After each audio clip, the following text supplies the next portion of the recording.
The morning Penelope Crawford stepped off the stagecoach in Stockton, California, she knew the whispers would start before the dust settled around her worn boots. It was September of 1876, and she arrived with nothing but a carpetbag, a bruised face she tried to hide beneath her bonnet, and a reputation that had traveled faster than any horse could run. She had fled Sacramento 3 days prior, leaving behind a dead husband and a town full of people who swore she had driven him to drink himself into the grave. The truth was more complicated, but truth rarely mattered when a woman stood alone against gossip. Her husband, Thomas Crawford, had been a violent drunk long before she married him at 18, desperate to escape her father's house. 3 years of hell followed, 3 years of hiding bruises and making excuses, until Thomas finally pickled his liver beyond repair. The doctor said it was the whiskey that killed him. The town said it was her. Stockton was supposed to be different. It was supposed to be a fresh start. The main street stretched before her, lined with wooden buildings that looked sun-bleached and tired. The Golden State Hotel stood to her right, a mercantile to her left, and everywhere she looked, people stopped what they were doing to stare. She kept her chin up and walked toward the hotel, each step deliberate despite the trembling in her legs. "That is her," someone said, not bothering to lower their voice. Arrived on the noon stage, Martha Jenkins wrote ahead about her. Penelope's heart sank. Martha Jenkins was Thomas's sister, a woman who had perfected the art of cruelty disguised as Christian concern. Of course she had written ahead. Of course she had poisoned this well before Penelope even arrived. The hotel clerk, a thin man with spectacles, looked her up and down with barely concealed disdain. "We do not have any rooms available." "I can see the keyboard behind you," Penelope said quietly. "There are at least 10 keys hanging there." "For respectable guests," he replied. She wanted to argue. She wanted to slam her hand on the counter and demand to be treated with basic human dignity. But she was so tired, so desperately tired, that she simply nodded and walked back out into the afternoon heat. The mercantile owner did not want her business. The boarding house had no vacancies. The seamstress looked at her advertisement for work and said all positions were filled. By the time the sun started its descent toward the coastal mountains, Penelope found herself sitting on a bench outside the telegraph office, wondering if she had enough money for a ticket anywhere else, or if there was even an anywhere else that Martha's poison had not reached. "You look like someone who could use a decent meal." She looked up to find a man standing before her, hat in hand. He was tall, perhaps 30 years old, with sun-darkened skin and brown hair that needed cutting. His eyes were a startling gray, and they looked at her with something she had not seen all day: simple human kindness. "I do not think any restaurant in this town will serve me," she said honestly. "Then it is good I am not inviting you to a restaurant." He shifted his weight, suddenly looking uncertain. "My name is Franklin Ellis. I own a cattle ranch about 5 miles outside town. My housekeeper quit last month to move back east with her daughter, and I have been managing on my own, but I am a terrible cook, and the house is starting to look like a barn. I came into town today specifically to see if I could find someone willing to take the position. Room and board included, plus wages." Penelope stared at him. "You want to offer me a job, even knowing what people are saying about me?" Franklin met her gaze steadily. "I know what people are saying. I also know that Martha Jenkins once tried to convince the whole town that her neighbor was a witch because the woman's roses bloomed prettier than hers. I do not put much stock in gossip, Mrs. Crawford. I put stock in a person's eyes, and yours tell me you have been through hell but you are still standing. That is the kind of strength I respect." "Miss Crawford," she corrected softly. "I am going back to my maiden name, and I am not sure you understand what hiring me would mean for your reputation." "My reputation can handle it," he said simply. "The question is whether you want the job." She thought about her dwindling money, about the long list of towns where she was not welcome, about the very real possibility of ending up with nowhere to go. She thought about the genuine offer in his eyes and the desperate need for something, anything, to go right. "I want the job," she said. The ride to the Ellis ranch gave Penelope her first real breath since leaving Sacramento. The open land stretched in all directions, golden grass rolling toward distant hills. Cattle grazed in peaceful clusters, and the air smelled of earth and growing things instead of judgment and whiskey. Franklin's ranch house was a sturdy two-story structure built from lumber and stone, with a wide porch that wrapped around the front. It was not fancy, but it looked solid and well-maintained. A barn stood nearby, along with a bunkhouse, several corrals, and various outbuildings. "I have 3 ranch hands who work for me," Franklin explained as he helped her down from the wagon. "Miguel and his son Carlos live in the bunkhouse.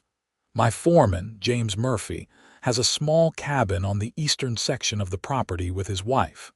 They keep to themselves mostly. You would have your own room upstairs in the main house, and I would expect you to handle cooking, cleaning, laundry, and basic household management. I can pay you $30 a month, plus your room and board." $30 was more than fair. It was generous, actually.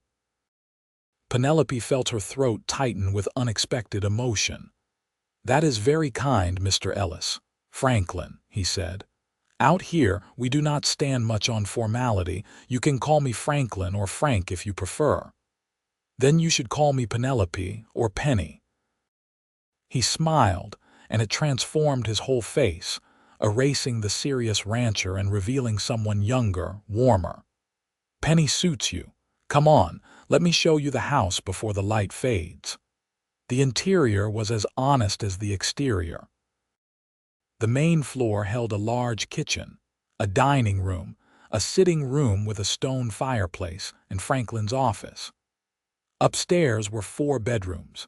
He showed her to the smallest, which still felt spacious after years of sharing cramped quarters with Thomas. "The house is a bit dusty," he said, looking embarrassed. "And I am afraid the kitchen is a disaster. I can cook beans and coffee, but that is about the extent of my skills." "I can work with that," Penelope assured him. "Give me a few days and I will have everything in order." That night, lying in a real bed in a quiet room that smelled of sunshine instead of alcohol and anger, Penelope cried for the first time since Thomas died. But they were not tears of grief or fear. They were tears of relief, of the overwhelming sensation of being offered mercy when she had expected none. The next morning, she woke before dawn and got to work. The kitchen was indeed a disaster, with unwashed dishes stacked high and food stores in disarray. She heated water, rolled up her sleeves, and scrubbed until her hands were raw. By the time Franklin came in from the morning chores, she had prepared eggs, bacon, biscuits, and fresh coffee. He stopped in the doorway, staring at the laden table. "Is this real, or am I still asleep?" "It is real." "Sit down before it gets cold." He ate like a man who had been starving, which perhaps he had been in his own way. Between bites, he told her about the ranch, about the 100 head of cattle he ran, about his plans to expand and his hopes for the coming year. He talked easily, without the guardedness most men showed, and Penelope found herself relaxing in a way she had not thought possible. "How did you end up ranching?" she asked, pouring him more coffee. "My father had a small spread in Colorado," Franklin said. "I learned the work from him, but after he died, my mother wanted to move closer to her sister in San Francisco. I sold the Colorado property and bought this place 5 years ago. It has been hard work building it up, but I love it." There is something about working with the land, with the animals, that feels right. Honest. I understand that, Penelope said quietly. Honest work, honest living.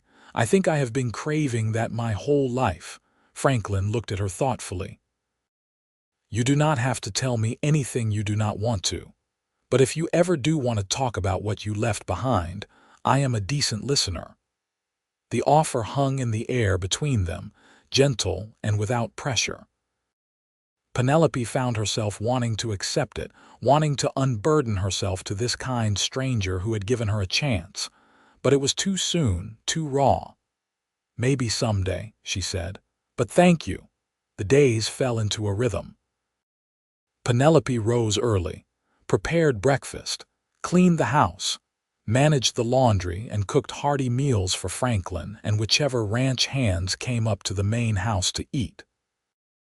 The work was physical and demanding, but it was good work, the kind that left her tired but satisfied at the end of each day. Franklin was an easy man to work for. He was respectful, keeping appropriate distance while still being friendly.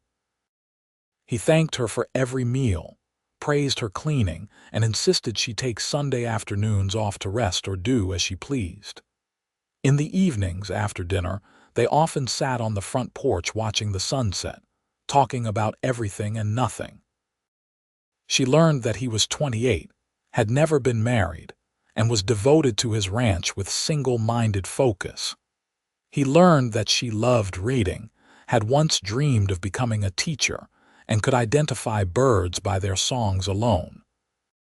They talked about books and weather and the small observations that made up daily life, carefully avoiding the deeper waters of their pasts. 3 weeks after her arrival, Franklin had to go into Stockton for supplies. I can get anything you need for the house, he offered. Just make me a list. Penelope hesitated. I need some fabric and thread. My dresses are getting worn, but I do not want to cause trouble for you. You will not cause trouble, Franklin said firmly. Make your list.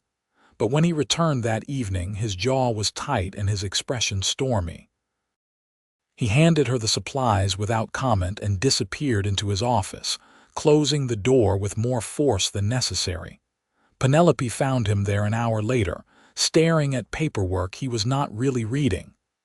What happened? She asked from the doorway. He looked up and she could see the anger in his eyes.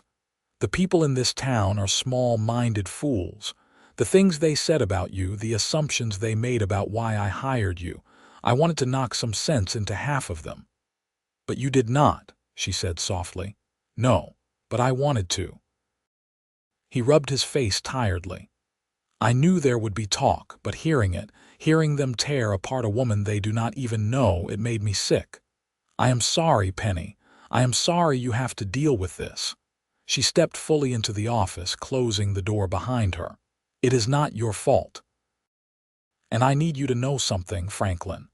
I need you to know the truth because you have been nothing but kind to me, and you deserve to know what you are dealing with. You do not have to. I want to, she interrupted. Please, he nodded, gesturing to the chair across from his desk. She sat, folding her hands in her lap to keep them from shaking. I married Thomas Crawford when I was 18, she began. My father was a harsh man, quick with his fists and his judgment. Thomas seemed kind in comparison. He courted me properly, said all the right things, and I thought marriage would be my escape. I was so stupid. You are not stupid, Franklin said quietly. You were young and hopeful. That is not the same thing. His words gave her courage to continue. Thomas changed the day after the wedding. Or maybe he did not change. Maybe he just stopped pretending. He drank, and when he drank, he became violent. I learned to read his moods, to stay out of his way, to make myself small. For 3 years, I lived like that. I told myself it would get better. I prayed it would get better. But it only got worse. She touched her cheek unconsciously, remembering.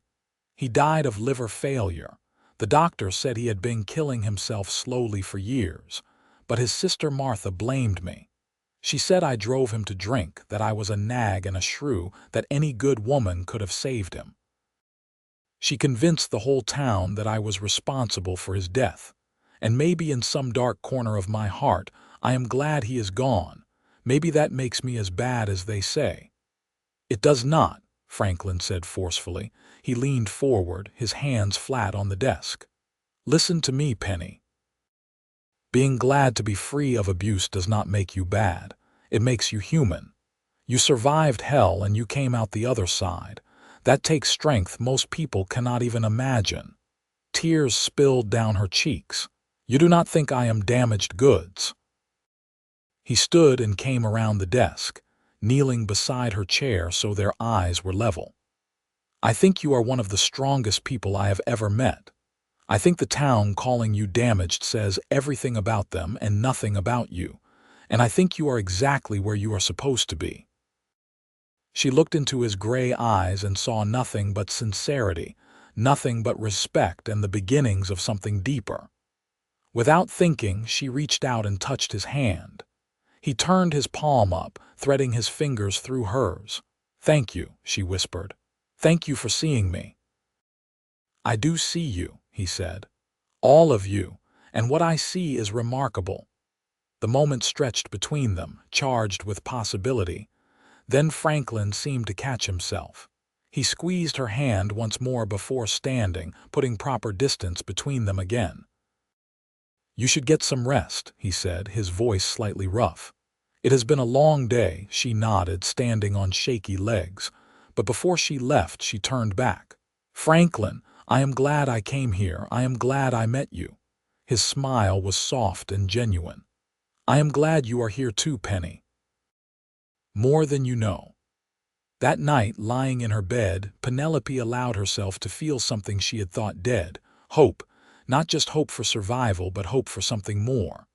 Hope for happiness, for connection, for love. It was terrifying. It was wonderful.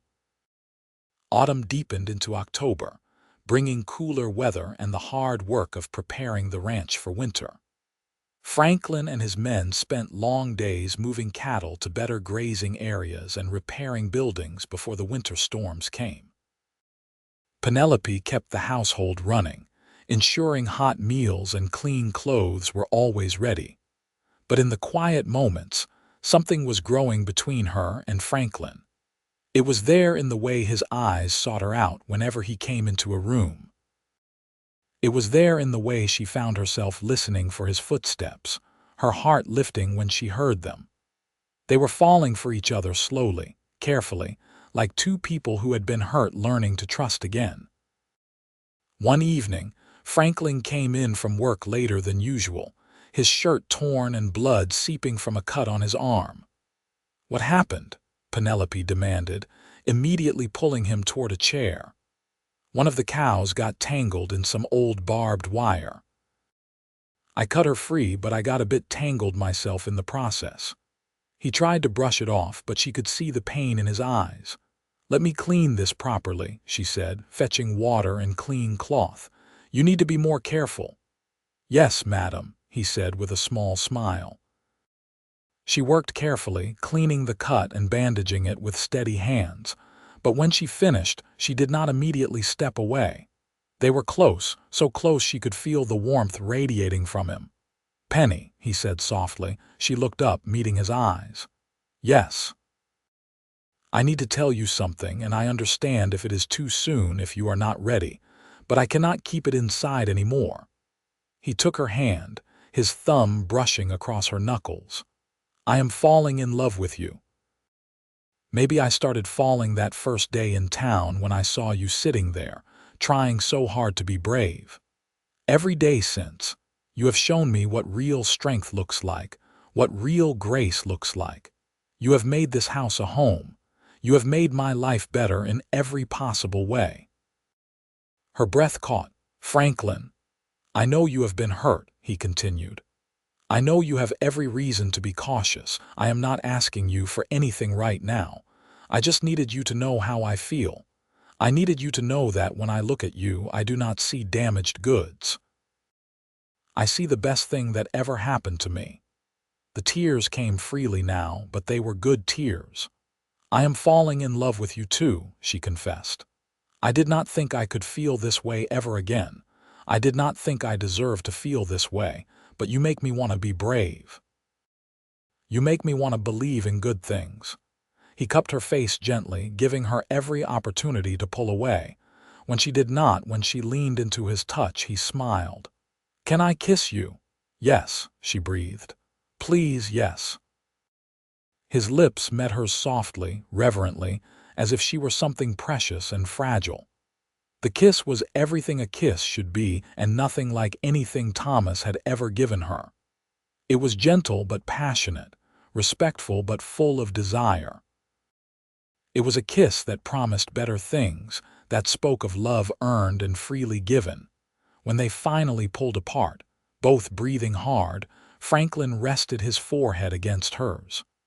"I will spend every day proving to you that you are safe with me, that you are loved, that you are worthy of every good thing." "I know," she whispered. "I already know." They sat together in the kitchen for hours that night, talking about everything they had been too cautious to discuss before. Franklin told her about the loneliness of running the ranch alone, about his hopes for a family someday, about the dreams he had almost given up on. Penelope told him about her childhood dreams, about her love of learning, about the woman she had almost forgotten she could be. "I want to court you properly," Franklin said as the night grew late. "I want to do this right. Will you let me?" "Yes," Penelope said, her heart full. "I would like that very much." The courtship was unconventional by necessity. They lived in the same house, after all, ate meals together daily, spent evenings talking on the porch. But Franklin made sure to mark the shift in their relationship with small gestures that made her feel cherished. He brought her wildflowers from the range. He found books he thought she would enjoy when he went to town. He wrote her little notes that he left where she would find them, simple words that meant everything. For her part, Penelope found joy in showing her love through actions. She mended his clothes with extra care, embroidering his initials on the shirt cuffs. She learned his favorite foods and made sure to cook them often. She listened to his concerns about the ranch and offered thoughts that proved surprisingly insightful. But the world outside their small bubble was not so kind. In early November, Franklin needed to go into Stockton to settle accounts with the cattle buyer.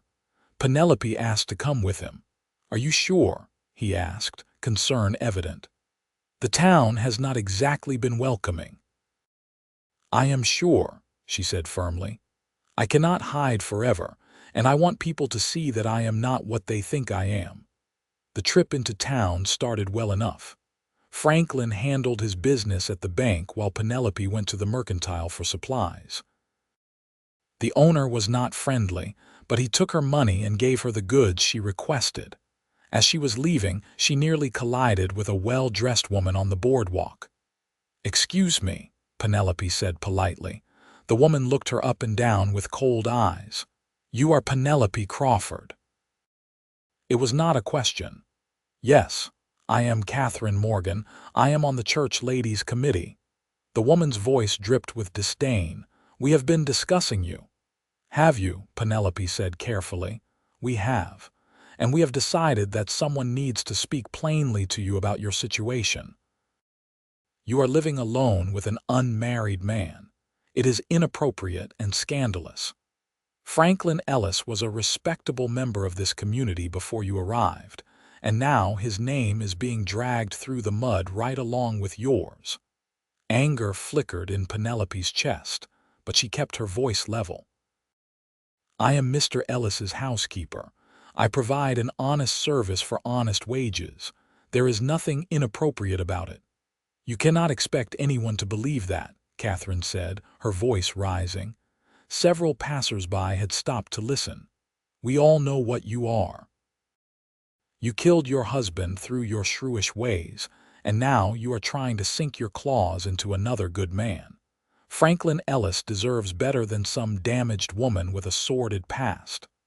"That is enough," Franklin's voice cut through the scene like a whip. He strode up to stand beside Penelope, his presence solid and protective. "Mr. Ellis," Catherine said, affecting a sympathetic tone, "we are just trying to help you see reason. You are bullying a woman you do not know based on gossip and lies," Franklin said coldly. "Penny is employed in my household as a housekeeper, but even if our relationship were more than that, it would be none of your business. She is one of the finest people I have ever known, and she has more integrity in her little finger than this entire gossiping town has combined." Catherine's face flushed. "Well, I never know. I do not imagine you have," Franklin interrupted. "You have probably never known what it is like to be judged unfairly, to have your whole character determined by lies. You have probably never had to show real courage because your comfortable life has never required it. Penny has survived things you cannot imagine, and she has done it with more grace than you are showing right now." He took Penelope's arm. "Come on, Penny. We are done here." They walked away, leaving Catherine sputtering on the boardwalk. Penelope's heart was racing, her hands shaking with adrenaline. "I am sorry," she said as they reached the wagon. "I did not mean to cause a scene." "You did not cause anything," Franklin said firmly. "They did. And I meant every word I said. You have nothing to be ashamed of." "The talk will be worse now," she said quietly. He helped her into the wagon, then climbed up beside her. "Let them talk. I do not care what small-minded people think. I only care about you." As they drove back toward the ranch, Penelope felt something shift inside her. For years, she had been cowed by judgment, had tried to make herself smaller to avoid conflict. But Franklin stood up for her, not because he had to, but because he genuinely believed she deserved defending. He saw her worth, and in seeing it, he helped her remember it herself. "I love you," she said suddenly. He looked at her in surprise, then his face broke into a brilliant smile. "I love you too, more than I thought possible. Will you marry me?" She asked, the words tumbling out before she could second-guess them. "I know it is not traditional for the woman to ask, and I know we have not been courting long, but I am tired of living my life by other people's rules. I love you, Franklin Ellis, and I want to spend my life with you. I want to build something real and good and honest. Will you marry me?" Franklin pulled the wagon to a stop right there in the middle of the road. He turned to her, his gray eyes shining with emotion. "Yes, 1,000 times yes. Penny, I would be honored to be your husband." He kissed her there under the wide California sky, a kiss full of promise and joy. When they finally pulled apart, both of them were laughing, giddy with happiness. "We should probably keep driving," Penelope said, still smiling. "We are blocking the road." "Let them wait," Franklin said, kissing her again. "This is more important." They were married 3 weeks later by a traveling judge who happened to be passing through. Franklin invited his ranch hands and their families, but no one from town. It was a small ceremony held in the ranch house parlor, with Penelope wearing a simple blue dress she had sewn herself and Franklin in his best suit. Miguel's wife, Rosa, served as witness, beaming with joy as the judge pronounced them husband and wife. After the ceremony, they had a celebration dinner with everyone who worked on the ranch, a warm gathering full of laughter and well wishes. That night, alone in Franklin's room, which was now their room, Penelope felt nervous for the first time in weeks. Franklin noticed immediately. "We do not have to do anything tonight," he said gently. "We can just sleep. There is no rush." "I want to," she said honestly. "But I am afraid. The only experience I have is with Thomas, and that was never about love or respect. I do not know how to do this the right way." He took her hands, his touch warm and reassuring. "There is no right way, there is only our way, whatever feels good for both of us. We can go slow, we can stop at any time. You are in control here, Penny, always." His patience, his kindness, allowed her to relax. They undressed slowly, learning each other's bodies with gentle touches and whispered words. Franklin was attentive and caring, making sure she felt safe and cherished every moment. When they finally came together, it was nothing like the brutal encounters she had endured with Thomas. This was tender and passionate, a physical expression of the love they shared. Afterward, lying in Franklin's arms, Penelope cried. "Did I hurt you?" Franklin asked anxiously. "No," she said, laughing through her tears. "These are happy tears. I just never knew it could be like this. I never knew love could feel this good." He held her close, pressing a kiss to her forehead. "Every day with you is a gift. I promise to spend the rest of my life making sure you know how loved you are." The first months of their marriage were blissful. They fell into an easy partnership, working side by side to run the ranch. Penelope discovered she had a good head for the business side of things, helping Franklin with the books and correspondence. He taught her to ride properly, and soon she was accompanying him out to check on the cattle, learning the rhythms of ranch life. But the town of Stockton remained hostile. Whenever they went in for supplies, they faced cold stares and cutting remarks. The church refused them membership. The respectable families would not acknowledge them. Franklin took it in stride, but Penelope could see it bothered him more than he admitted. He had lived in Stockton for 5 years before she arrived, had been a respected member of the community. Now he was ostracized because of her. "Do you ever regret it?" she asked one night as they sat on the porch. "Marrying me, I mean. You lost your standing in town because of me." "Never," Franklin said fiercely. He turned to face her, taking her hands. "Listen to me, Penny. I would rather be shut out of 100 towns if it meant having you by my side. You are not the reason I lost respect. Their prejudice and small-mindedness are the reason. And honestly, I do not want the respect of people who are so quick to judge and so slow to show compassion." "But it is not fair to you," she persisted. "Life is not fair," he said simply. "But love is a choice, and I choose you every single day. I would make the same choice 1,000 times over." His words comforted her, but she still felt the weight of guilt. She wanted to give him something back, wanted to prove that choosing her had been worth it. The opportunity came in early spring. Franklin received word that a neighboring rancher, an older man named Samuel Peterson, had died suddenly. His widow Eleanor was overwhelmed trying to run the ranch alone with just a few aging ranch hands. "I should go over and see if I can help," Franklin said, reading the letter from Eleanor. "Maybe take Miguel and Carlos to handle some of the heavy work." "I will come too," Penelope said. "Maybe Mrs. Peterson could use some help in the house."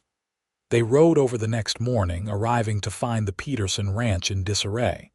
Eleanor was a woman in her 60s, her face lined with grief and exhaustion.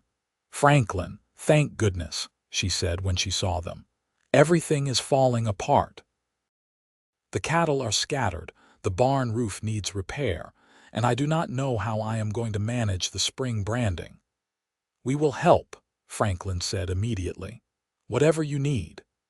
For the next 3 weeks, Franklin and his men spent their days working the Peterson ranch alongside their own. Penelope stayed with Eleanor, helping her organize the household accounts and figure out what resources she had. "I cannot pay much," Eleanor confessed one afternoon. "Samuel left me some savings, but not enough to hire proper help." "We are not doing this for pay," Penelope assured her. "We are doing it because it is the right thing to do." Eleanor's eyes filled with tears. "After everything this town has said about you, you still show up to help an old woman you barely know. Kindness should not be conditional," Penelope said simply. "And I know what it is like to need help and have everyone turn their backs."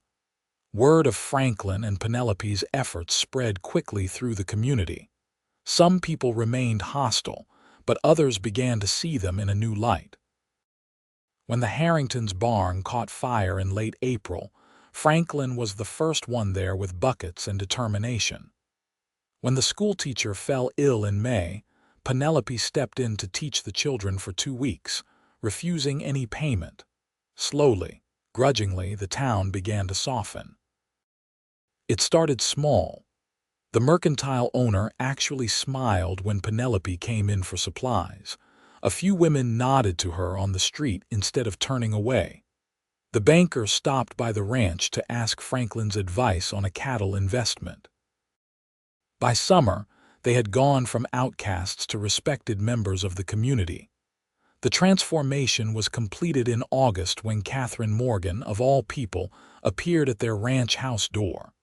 "Mrs. Ellis," she said stiffly, "I wonder if I might have a word." Penelope invited her in, offering tea despite her confusion. They sat in the parlor, an awkward silence stretching between them. "I owe you an apology," Catherine finally said. "What I said to you last fall was cruel and unjust. I judged you based on gossip without ever trying to know the truth. I have watched you these past months, seen how you and your husband have helped people without asking for anything in return, and I am ashamed of my behavior." Penelope studied the woman, looking for signs of insincerity, but Catherine's expression was genuinely contrite. "Thank you for saying that," Penelope said carefully. "It takes courage to admit when we are wrong." "It does," Catherine agreed. "And I want you to know that I have been speaking to the other church ladies. We would like to formally invite you and Mr. Ellis to join the congregation. We also hope you might consider helping with the children's Sunday school. The current teacher is moving away, and we could use someone with your education and patience." It was everything Penelope had wanted months ago: acceptance and inclusion. But now, having fought so hard for her dignity, she found she did not need their approval the way she once thought she did. Still, she was not petty. "I would be happy to help with Sunday school," she said. "And Franklin and I will discuss joining the church. Thank you for the invitation." After Catherine left, Franklin came in from the barn. "Was that Catherine Morgan I saw leaving?" "It was," Penelope said, still slightly stunned. "She apologized, and she invited us to join the church." Franklin raised his eyebrows. "Well, I did not see that coming. Neither did I." Penelope looked at her husband, this good man who had stood by her through everything. "We have really done it, have not we? We changed their minds." "You changed their minds," Franklin corrected. "You showed them who you really are, not through words but through actions." "I am so proud of you, Penny." That night, as they prepared for bed, Penelope felt a wave of contentment wash over her.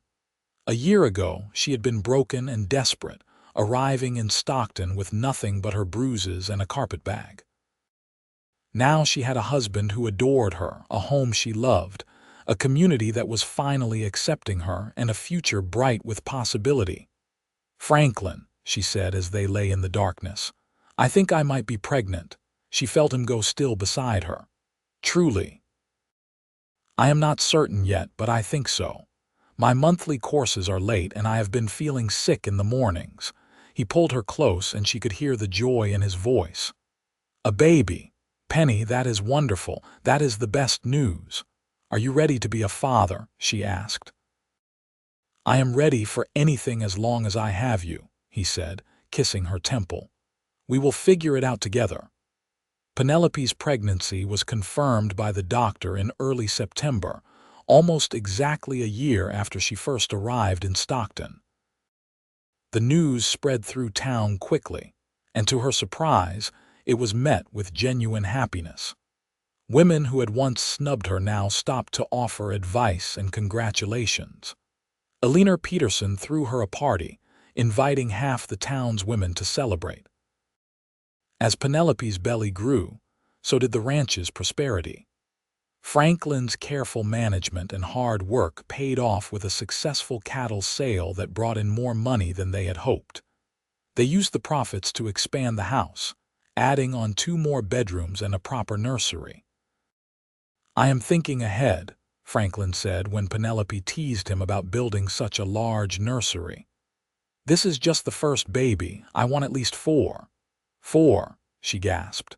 "We should probably see how we manage with one first." But secretly, she loved his optimism, his vision of a future filled with children and laughter. Their son was born in late April of 1878, after a long but uncomplicated labor. Franklin stayed by her side through all of it, holding her hand and offering encouragement. When the midwife finally placed the squalling infant in Penelope's arms, she looked down at his tiny red face and fell in love all over again. "What should we name him?" Franklin asked, touching his son's small hand with one finger. "I want to name him after your father," Penelope said. "If that is all right with you." Franklin's eyes shone with unshed tears. "My father's name was Henry Ellis." "Henry Ellis," Penelope repeated, testing it out. "It is perfect." The first months of Henry's life were exhausting and wonderful. Penelope had help from Rosa and Alina, who took turns coming by to assist with the baby and the household work. Franklin was a devoted father, coming in from the ranch multiple times a day to check on his son, holding him during the evenings while Penelope rested. Watching her husband with their child, Penelope marveled at how far she had come. 2 years ago, she had been trapped in a nightmare marriage, unable to imagine a future beyond survival. Now she had this: love and safety and a family of her own. Henry was 6 months old when Penelope discovered she was pregnant again. This time, she was less nervous, more confident in her ability to handle motherhood. "So much for seeing how we manage with one," Franklin teased when she told him, but his joy was evident. Their daughter Margaret was born in the summer of 1879, a calm baby who rarely cried and seemed content to observe the world with serious eyes. Henry, now a toddler, was fascinated by his baby sister, always wanting to help with her care. Life settled into a busy but happy rhythm. The ranch continued to thrive, allowing them to hire additional help and build up their cattle herd. Franklin's reputation as a fair and savvy rancher spread, and other landowners began seeking his advice. Penelope found fulfillment not just in raising her children, but in the Sunday school teaching she had taken on, and in quietly helping other women in difficult situations. When a young woman arrived in Stockton in 1880 fleeing an abusive husband, it was Penelope who offered her shelter and helped her find work. When another widow struggled to keep her farm, Penelope organized the church ladies to provide practical assistance. She became known as someone who helped without judgment, who understood hardship firsthand and never forgot what it felt like to be desperate. The years passed in a sweet blur of children and seasons and steady growth.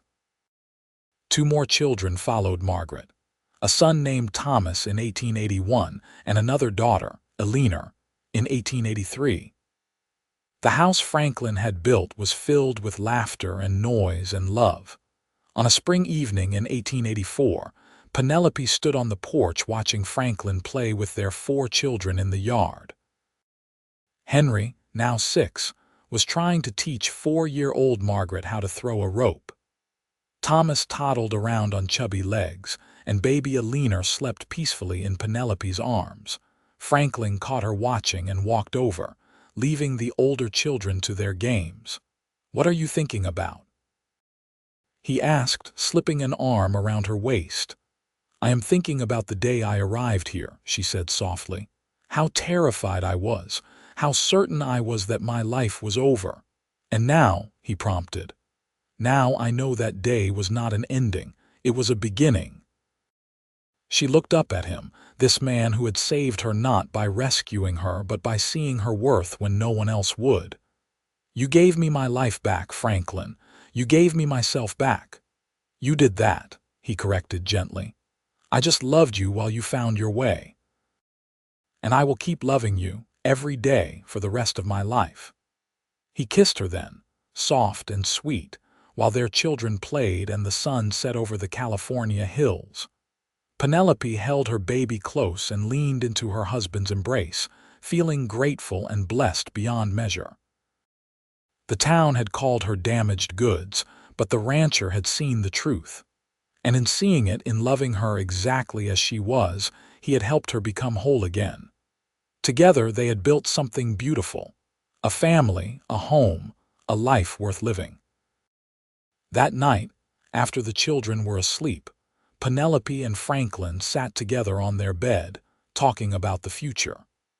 They wanted to expand the ranch further, maybe take on a partner to help manage it as it grew. They talked about the children's education, about sending Henry and Margaret to the new school being built in town. They made plans and dreamed dreams, secure in the knowledge that whatever came, they would face it together. "You ever miss teaching?" Franklin asked. "You were planning to be a teacher before everything happened with Thomas," Penelope considered. "Sometimes, but I feel like I am teaching in my own way. The Sunday school, helping the children on the ranch learn their letters. Maybe when Alina is older I could do more." "You could start a proper school here," Franklin suggested. "We have the land and the resources. There are enough ranch families around that their children could benefit from closer education." The idea took root in Penelope's mind. "A small schoolhouse on our property. I could teach the basics, and families would not have to send their young children all the way into town." "I think it is a wonderful idea," Franklin said. "We can start planning it, maybe build the schoolhouse next spring." They stayed up late into the night, sketching out ideas and making lists.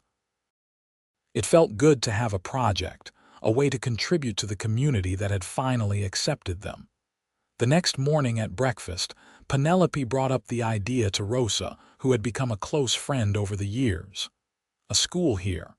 "Oh, Mrs. Ellis, that would be wonderful," Rosa said enthusiastically. "Carlos is 8 now, and the ride into town is so far for him every day. And there are the Murphy children, and the Johnsons just hired a new family with 3 little ones." Word spread quickly, and within a week, Penelope had a list of 15 children whose parents would send them to a ranch school. The community rallied around the project. Franklin and his men built a one-room schoolhouse on a pretty spot near the main house. Families donated books and slates and other supplies. By September of 1884, the Ellis Ranch School opened its doors.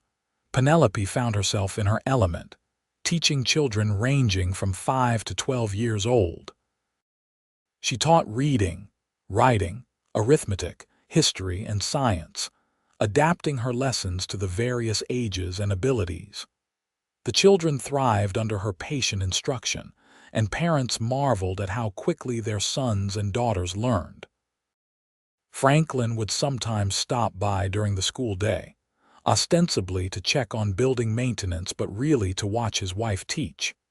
He loved seeing her like this, confident and passionate, sharing her knowledge with eager young minds. "You are brilliant," he told her one afternoon after the students had gone home. "Those children are lucky to have you." "I am the lucky one," Penelope said, organizing papers on her desk. "I get to do work I love while still being close to our own children. It is everything I wanted." Life continued its steady forward momentum. The ranch school became an established institution, growing to accommodate nearly 25 students by 1886. Henry proved to be a natural student, excelling in rating and showing his father's head for figures. Margaret had her mother's love of learning and her father's steady temperament. Thomas was adventurous and bold, already declaring he wanted to be a cowboy like his papa. Alina was still too young for formal lessons, but already showed signs of being clever and determined. In the summer of 1886, Penelope was surprised to receive a letter from Sacramento. It was from Martha Jenkins, Thomas Crawford's sister, the woman who had started all the terrible gossip that drove Penelope from town. Penelope's hands shook as she opened it, expecting more poison. But the letter was apologetic, almost desperate in tone. Martha wrote that she had fallen on hard times after her husband left her for another woman. She was alone and nearly destitute, with nowhere to turn. "I know I do not deserve your help," Martha wrote. "I know the terrible things I said about you were lies born from my own misery. Thomas was a violent drunk long before he married you, and I knew it. I blamed you because it was easier than admitting my brother was a monster. I am so sorry, Penelope. I am sorry for everything. I do not expect forgiveness, but I am desperate and have nowhere else to turn." Penelope read the letter twice, then handed it to Franklin. "What do you think I should do?" He read it carefully. "What do you want to do?" Part of me wants to ignore it. "She made my life hell. She is the reason I had to leave Sacramento, the reason I was treated so poorly when I first came here." Penelope paused. "But another part of me remembers what it is like to be desperate, and I know that holding on to anger only hurts me, not her." "You want to help her," Franklin said. It was not a question. "I think I do. Does that make me foolish?" "It makes you generous." He squeezed her hand. "If you want to help her, I support you. But you do not owe her anything, Penny. Remember that." After much thought and prayer, Penelope wrote back. She told Martha that she could not offer money, but she could offer work. If Martha was willing to come to Stockton and work as a teacher's assistant at the ranch school, she would have a salary and a place to live. Martha arrived in September, thin and worn but grateful beyond words. It was awkward at first, having her there, but Penelope found that helping Martha was actually healing. It allowed her to fully release the bitterness she had carried, to prove to herself that she was bigger than the hurt that had been done to her. Over time, Martha became a valued part of the school and the community. She worked hard, kept her head down, and slowly rebuilt her life. Watching her transformation reminded Penelope of her own journey, and she felt grateful for the opportunity to offer someone else the same second chance she had been given. The children grew. Henry became a serious young man, helping his father on the ranch while continuing his studies. Margaret discovered a love of music and convinced her parents to get a piano for the house. Thomas was indeed turning into a cowboy, spending every free moment with the horses and cattle. Eleanor showed early signs of being a natural teacher like her mother. In 1888, Penelope and Franklin celebrated their 10th wedding anniversary.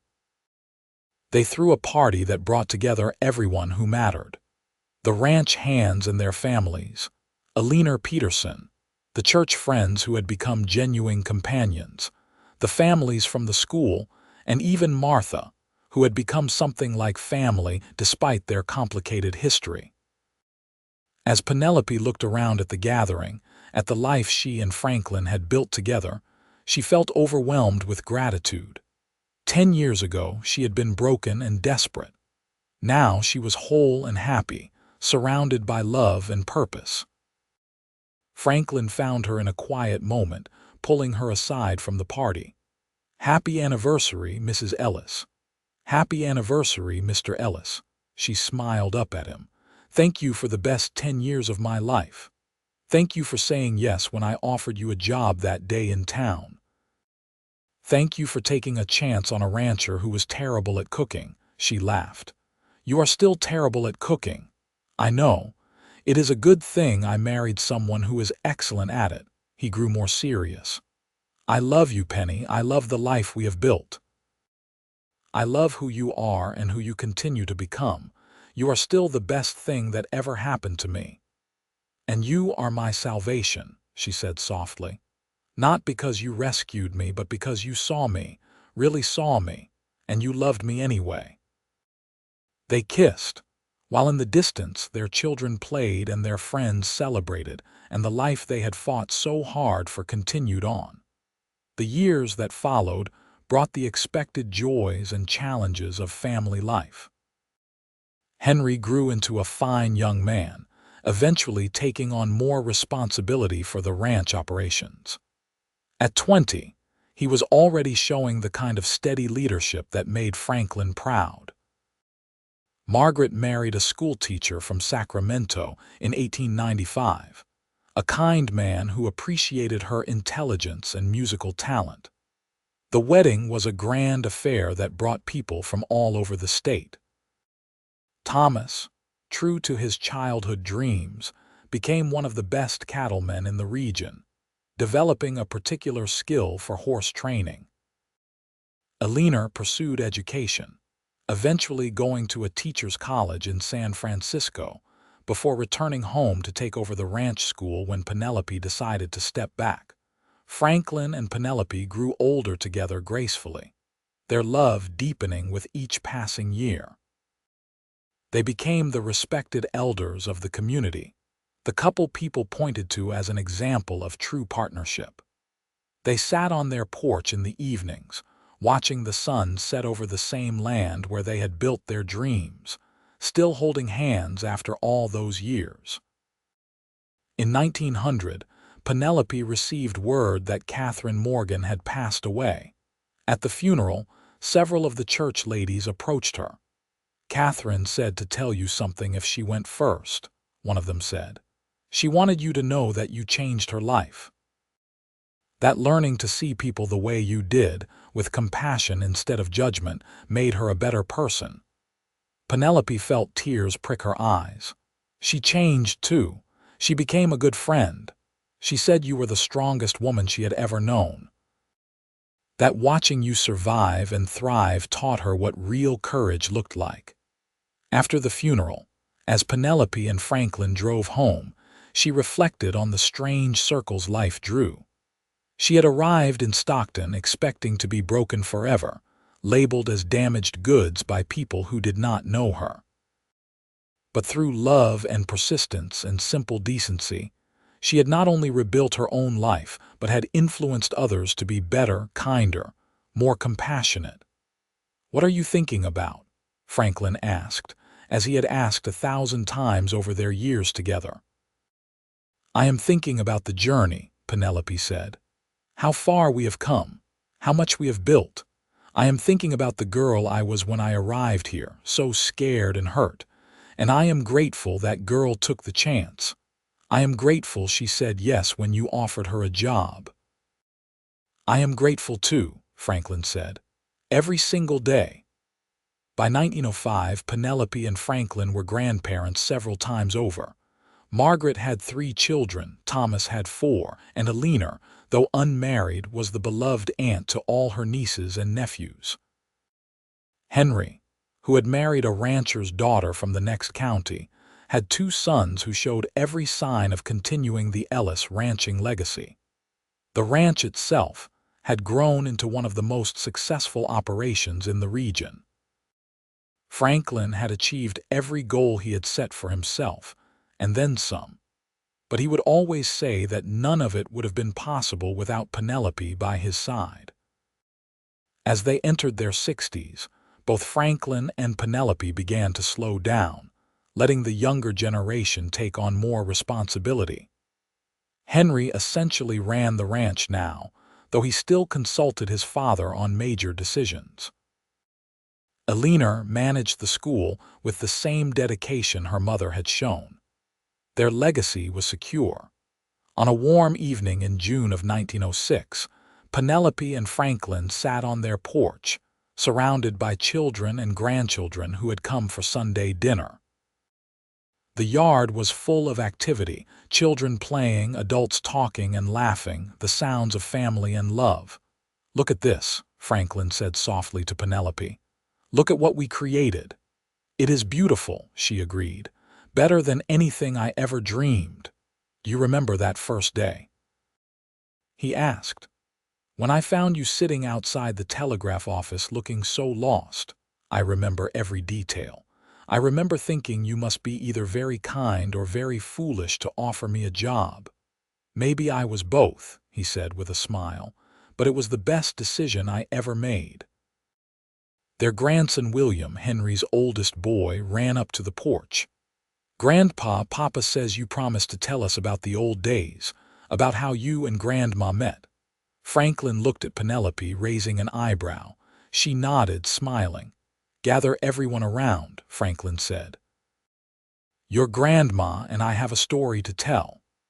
The family assembled on and around the porch, children sitting at their grandparents' feet, adults settling into chairs and onto the porch rail. In the golden light of the setting sun, Penelope and Franklin told their story. They told about the town that had judged her harshly, about the rancher who had seen past the gossip to the woman beneath. They told about building a life together through hard work and love, about facing down prejudice and proving their worth through action. They told about forgiveness and second chances, about creating family and community, about the power of seeing someone truly and loving them completely. The children listened with wide eyes. The adults, who had heard pieces of the story over the years, found themselves moved all over again. When the story ended, William asked, "Grandpa, were you scared?" "When everyone was being mean to Grandma, a little," Franklin admitted. "But I was more angry than scared, and I knew that as long as we had each other, we could face anything." "That is the most important lesson," Penelope added. "Love is not just a feeling. It is a choice you make every day. It is standing beside someone when things are hard. It is believing in them when no one else does. It is building something together that is bigger than either of you alone." As the evening wound down and families prepared to head home, each member of the clan came to hug Penelope and Franklin goodbye. Watching them go, Penelope felt that sense of completion that comes from a life well lived. No regrets. Franklin asked after everyone had gone and they were alone again. "Not a single one," Penelope said. "You. Only that I did not find you sooner." He kissed her forehead. "But we got 30 years together. 30 wonderful years. That is more than most people get." "We are not done yet," Penelope said firmly.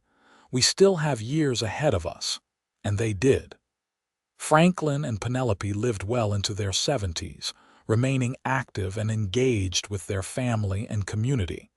They saw their grandchildren grow and even met a few great-grandchildren. They continued to sit on their porch every evening, holding hands and watching the sunset, still finding new things to talk about after decades together. When Franklin finally passed in the winter of 1915, it was peacefully in his sleep, with Penelope beside him.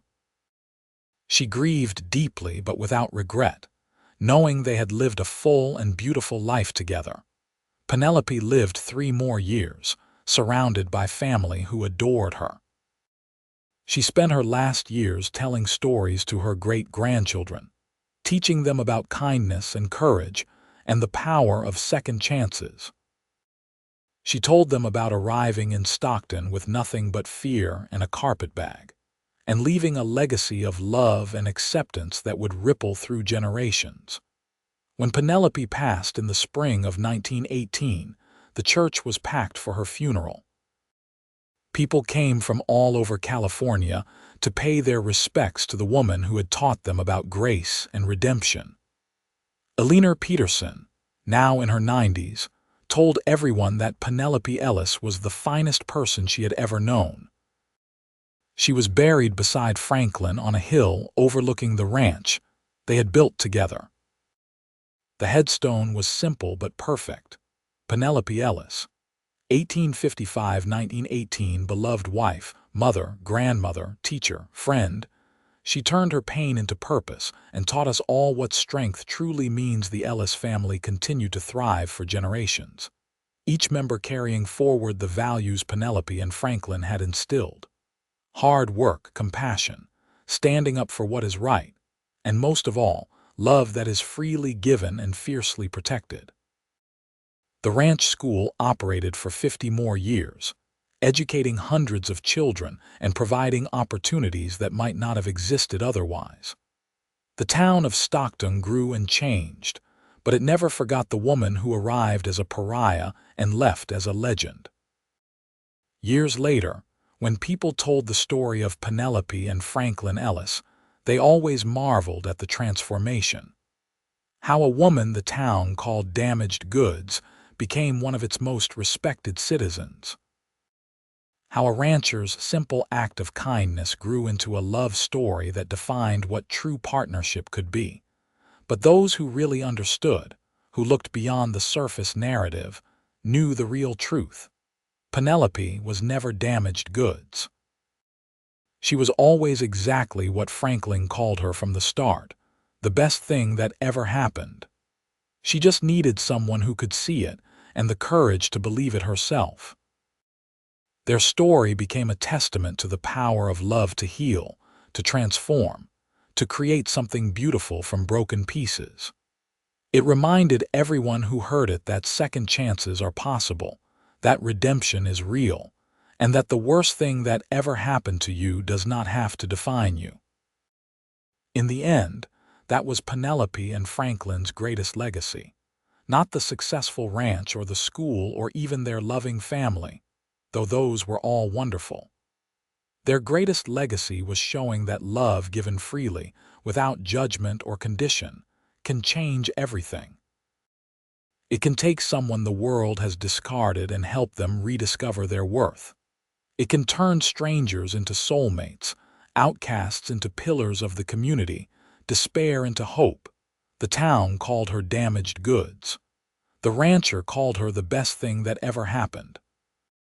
And through their love, through the life they built together on that California ranch under those wide blue skies, they proved that how we see people, how we choose to love them, makes all the difference. Their children told the story to their children, who told it to theirs. The tale of Penelope and Franklin Ellis became woven into the fabric of Stockton's history, a reminder that sometimes the best stories start with an act of kindness, grow through faithful love, and end with a legacy that outlasts any single lifetime. And on warm California evenings, when the sun sets over the Ellis Ranch, people swear you can still feel their presence. Two souls who found each other when they needed it most, who built something beautiful together, and whose love story proved that being truly seen, truly loved, can make all the difference in the world.